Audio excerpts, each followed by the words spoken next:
5 जगह पे कलयुग को रहने के लिए जगह देते हैं। कौन कौन सा? जहां झूठ बोला जाता हो, जहां जुआ खेला जाता हो, जहां शराब पिया जाता हो, जहां पर स्त्री दमन किया जाता हो। पहले 4 स्थान ही दिए थे। तो कलयुग कहता है कि महाराज आपका राज्य इतना प्रभावशाली है कि ये 4 स्थान मिलना बहुत ही मुश्किल है।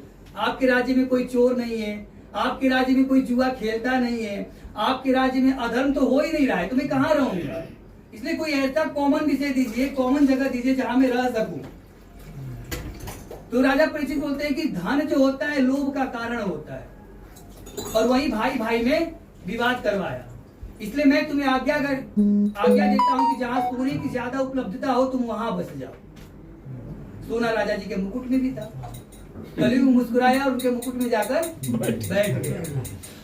अब जिसके मस्तिष्क पे कलयुग बैठ जाए वो कितना भी बड़ा आदर। ये तो प्रभु की लीला थी, नया युग प्रारंभ करना था, तो एक युग को तो समाप्त होना ही पड़ेगा। और जब तक राजा परीक्षित जीवित रहते तब तक कलयुग का आगमन हो ही नहीं पाता।